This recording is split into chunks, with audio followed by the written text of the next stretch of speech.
గత 3 నెలలుగా నగరవాసులను యూనివర్సిటీ విద్యార్థులను పూర్తి స్థాయిలో ఇబ్బందులు పెడుతున్నటువంటి చిరుతపులి ఎటకేలకు బోనులో చిక్కింది. దాన్ని సమీపంలో ఉన్నటువంటి ఎస్వి జూ పార్క్ కూడా తరలించారు. గత 3 నెలలుగా కూడా వరుసగా దాడులతో కూడా చిరుతపులి భయాందోళనకు గురిచేస్తుందనే చెప్పాలి. ఇటు శ్రీవారి భక్తులతో పాటు వస్తున్నటువంటి వాహనదారుల మీద, అటు చుట్టుపక్కల ఉన్నటువంటి విద్యార్థులందరి మీద కూడా పలుమార్లు దాడి చేసినటువంటి ఘటనల నేపథ్యంలో అటవీ శాఖ అధికారులు పూర్తి స్థాయిలో ఎక్కడికక్కడే బోన్లు అనేది కూడా ఏర్పాటు చేశారు. ఈ నేపథ్యంలో మనకు కనపడుతున్నటువంటి ఈ బోన్లోని ఈ రోజు తెల్లవారుజామున కూడా చిక్కడం కూడా జరిగింది. అయితే అది చాలా పెద్ద పులిగా కూడా చెప్తూ వస్తున్నారు.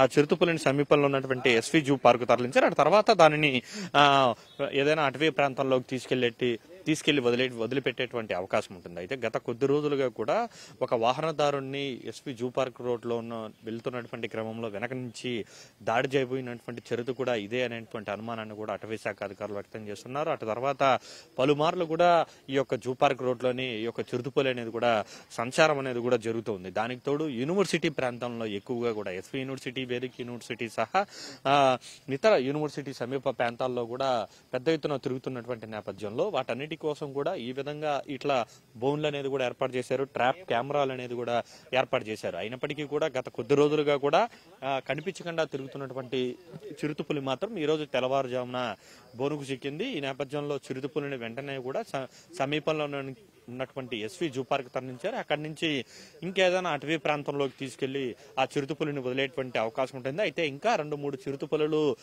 ఈ యూనివర్సిటీతో పాటు చుట్టుపక్కల ఉన్నటువంటి పరిసర ప్రాంతాల్లో తిరుగుతున్నట్టుగా కూడా గుర్తించినటువంటి నేపథ్యంలో వాటి కోసం కూడా ప్రత్యేకమైనటువంటి బోన్లు, ట్రాప్ కెమెరాలు అనేది కూడా అటవీ శాఖ అధికారులు ఏర్పాటు చేశారు. అయితే ఎట్టకేలకు 3 నెలల తర్వాత చిరుతపులి చిక్కడంతో మాత్రం యూనివర్సిటీ విద్యార్థులతో పాటు నగరవాసులు అందరూ కూడా ఊపిరి పీల్చుకున్నారనే చెప్పాలి. కెమెరా పర్సన్ జన్ చైతు, కార్తిక్ ఎన్టీవీ, ఎస్వి యూనివర్సిటీ.